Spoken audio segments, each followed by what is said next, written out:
Today's guests are Christina Fernandez-Valle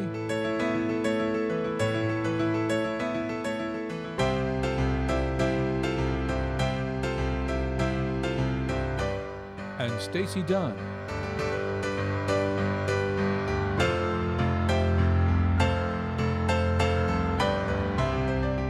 We join their conversation in the faculty lounge.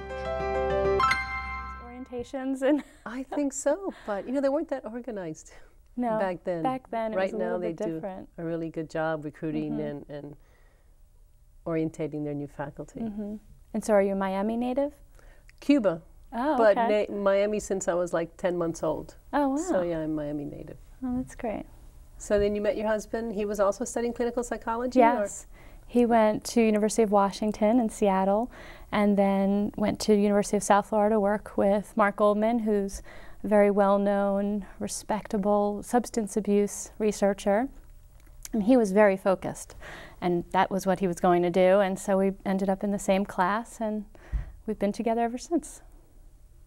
And it's been really neat to get to know each other in graduate school, and then we ended up at the same place. University of Central Florida was really looking for one new clinical psychology person, and they kept telling me on my interview, you know, we're not really looking for a couple, but we were a package, and it just worked out. We got very lucky, and it was such a time of growth at UCF where they were hiring a lot of people. And so he came on a visiting line and did really well, and now we're both tenured associate professors in psychology. Oh, that's great. And there's only one psychology department, right? There's only one psychology department. Because engineering has like 3 or 4 different departments within it. Within psychology, we have a few specialty areas. My husband and I, Mike and I, are both clinical. We also have human factors, which is a huge program, really well established. We also have a fantastic industrial organizational program. And so we have those 3 areas working together. And we just moved into a brand new building on campus, Oh, you did? which is very exciting. Which one is that? It's called Psychology. Oh, it's the one that faces the Fairwinds Alumni Center? Yes, and it's on the Memorial Mall. And it's really neat. You know, we were in Howard Phillips Hall, which is a great place, has a lot of character, but to have our own new place built just for us, and our labs are built just for us. So my laboratory is called LEA, the Laboratory for the Study of Eating, Appearance, and Health. And I built it to include a full kitchen. And the hope is that I'll be bringing families from Central Florida into the lab, having them eat dinner, and learning about how families interact over meals, and then teaching them how to use that time more constructively. My husband Mike and I have been involved in something called Family Table Time with Neil and Jill Kimball, and they created this kit where there's a tablecloth and you have your children come to the table, there's an agenda, and it's almost like learning how to run a meeting, except instead of a business meeting, it's a family meeting. It's a family meeting. And you start off with a talking torch, so we use a stuffed animal, and they learn how to give attention to one person at a time, which is often neat at a dinner table with a family. And they learn how to give compliments to everybody in the room. And it's neat when you have guests too. And then they get to write all over the tablecloth things they want to remember. And the family can talk about what values they really want to focus on, or what family trips they want to plan. So it's a lot of fun, and it really reminds people how much importance is involved in that meal. It's not just about getting dinner down as quickly as you can between a million activities. It's about really connecting with your children and allowing your children to see how you communicate with whomever else is at the table in a way that's positive. Whereas when we're really not being conscious of what we're doing at the dinner table, sometimes it can get a little argumentative. Sometimes people feel left out. My daughter used to charge my husband and I a quarter every time we talked about work. We had to learn. It's hard when you and your spouse work together, that line between work and home. You know, and then I thought our grad students should charge us a quarter every time we talk about home, just to keep things even. But learning how to incorporate the kids into every conversation and make it a positive time. It doesn't have to be every night. We generally ask people to try it once a week, and sometimes it's once a month. And so that's something I'm looking forward to in our lab, having that full kitchen with the ability to host families doing that. And my husband has a full bar lab. He studies alcohol use, and so he brings college students into this environment that looks like a real bar. So we're really excited about it. And we also have the Ucf Psychology Clinic, where our doctoral students in clinical learn how to do therapy. We offer free or sliding scale services to people in the community. Oh, And we have some wonderful specialists. Mark Rapport, who studies ADD, especially in boys. We have a new faculty member who's director of clinical training, Deborah Beidel. She specializes in anxiety disorders and has an anxiety clinic. So it's a really neat thing to be able to offer our community, and we're all really excited about it. Do the UCF students know about this? The UCF students know about it, but they go to the UCF Counseling Center, which is a wonderful resource for them. And on occasion, when they run out of sessions because it's time limited, or there's a case that the Counseling Center feels is different enough where maybe they want to refer to us, we on occasion see students, but this is really meant for the community. For the community. I didn't know that. So does your research show that eating disorders or body image perception, self-perception, stems from poor interactions with the family over, not necessarily over dinner, but I guess in general. My research is more on body image per se than eating disorders, but the link is well established that body image disturbance is one of the key factors in eating disorders. And it does look like there's a lot of research linking whether or not families eat dinner together to a lot of things, not just eating disorders, but substance abuse and lots of problem behaviors, that families who eat dinner together are less likely to experience some of those things, particularly in their adolescent children. And so it hasn't been directly linked. There's been a couple of studies, actually, not out of my lab, but out of others, looking at bulimic symptoms, and that there might be some benefit. I think with any problem, there'd be some benefit to having that strong tie to your family, and whether it's over a meal or something else. I think the meal is just a convenient way to bring everyone together at a time when, I mean, you all need to eat. And so, but we're going to be looking at some of those things in terms of body image and family interactions, trying to help families navigate how do you raise children in this day and age, particularly daughters. And so we're going to start to interview families about their concerns. And what we're finding so far in our initial pilot studies is that people are pretty concerned about how to manage this whole emphasis on preventing childhood obesity, but preventing eating disorders, and what message are you supposed to send? And some parents feel so confused by the whole thing, they end up saying nothing. And so it's time to address that, I think, very directly, because the research doesn't always include really strong messages for parents to say, okay, here's a helpful thing to say or do, and here's something to avoid. No, it's the time constraint that is with two working parents. The children have to do all their activities. I mean, the old days, I don't remember the old days. I don't remember having so much emphasis on after-school activities. And when you have multiple children in the family, each one has sometimes more than one after-school activity. They're in multiple sports, they're in yearbook, they're in drama. How does the family, I think parents are trying to expose their children to so much that some of the basic fundamental things that's going to create a well-rounded, balanced child is left behind. You're so right, and you're reminding me of my new favorite children's book by Jamie Lee Curtis. It's called Is There Really a Human Race?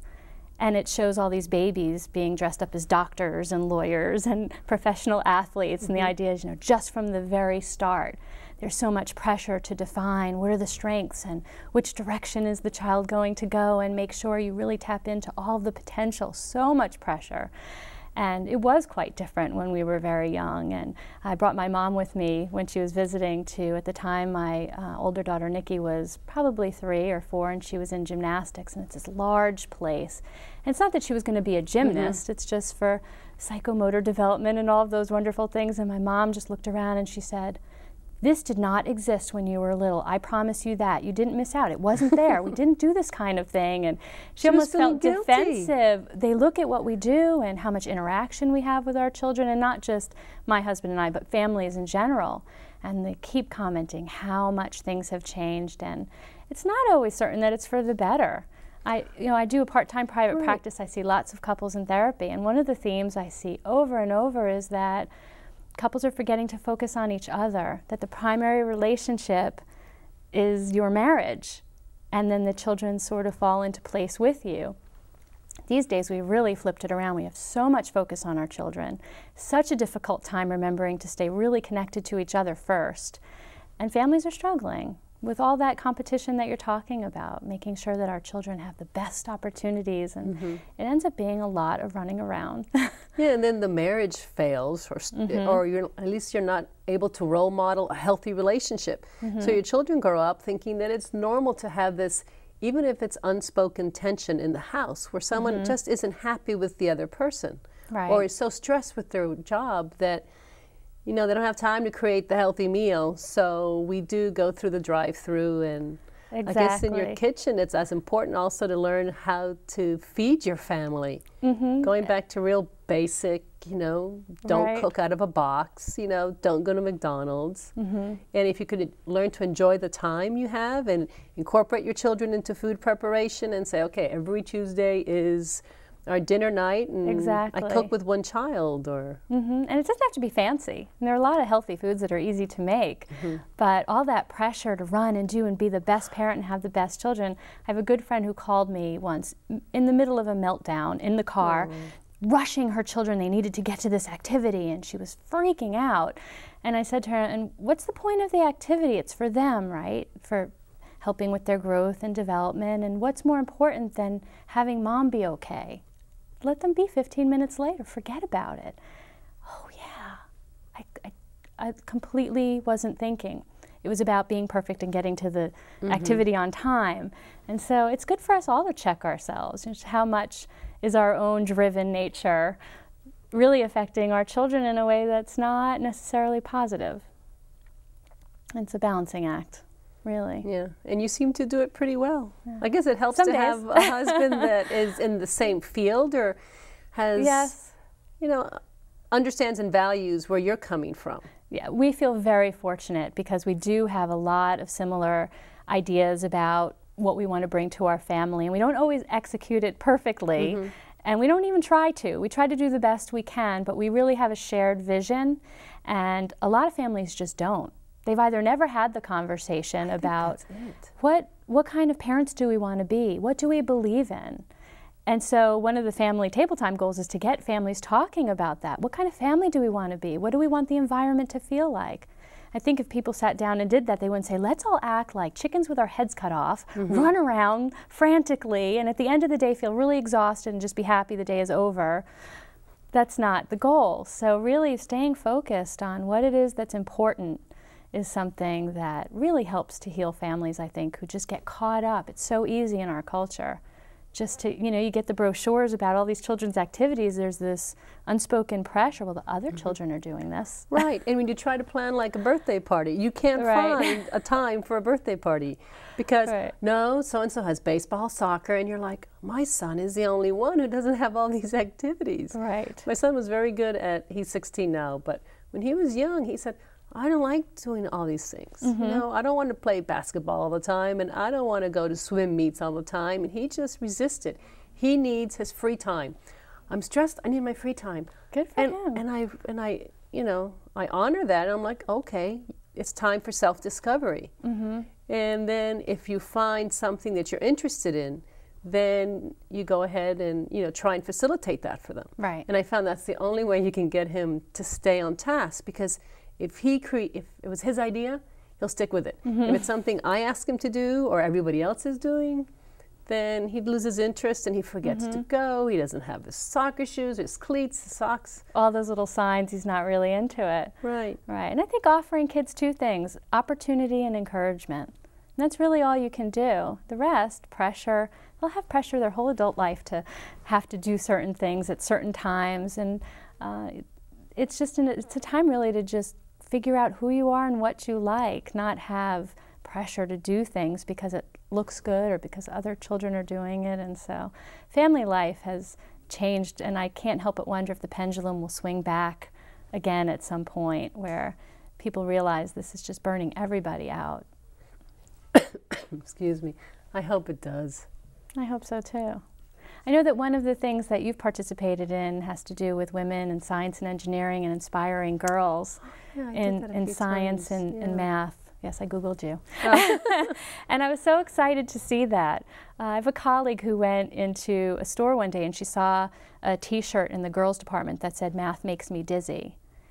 And got so angry about it, actually had the shirt withdrawn from the store. Got she a lot was of successful? other, she was, got a lot of other faculty, female faculty at UCF upset about it, and they made a stink about it. And I think that really is something that we've been trying to encourage people to recognize, that at a young age, girls get that message that, well, you're about hair and nails and not so much about the numbers.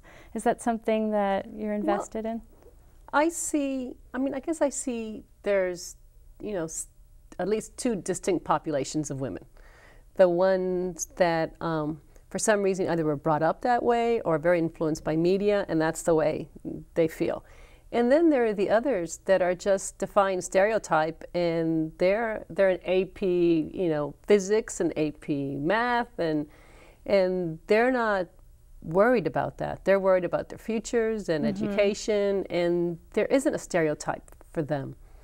So I don't know if that's just how you were brought up, and I'm hoping that it is. It's who your role models are, and sometimes it's just who you are. You have an innate, character that is yours from birth, and you just don't worry so much about your hair and nails. Right. Or you can do both.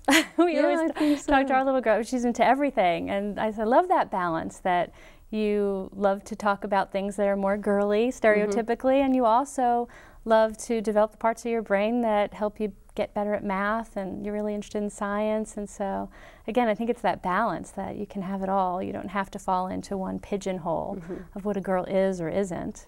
And I see that there are some males that also, young boys that also end up with eating disorders. And I had a good friend of my sister's, and they had a teenage boy, and he had anorexia, and he had to be hospitalized. So it's not so much a totally female disease or condition anymore. And we're finding more and more that boys are dissatisfied with their appearance sometimes. We haven't asked the right questions. If you look at a lot of the body image questionnaires, they ask about dissatisfaction in a way that is tailored toward female dissatisfaction. Hips, thighs, buttocks. They didn't ask about pecs, chest development. They didn't ask about calves in a way that would really tap into the kinds of things that growing boys value to become more masculine looking and more muscular. And so once we really started tapping into a more balanced view of body image, we started seeing that boys do,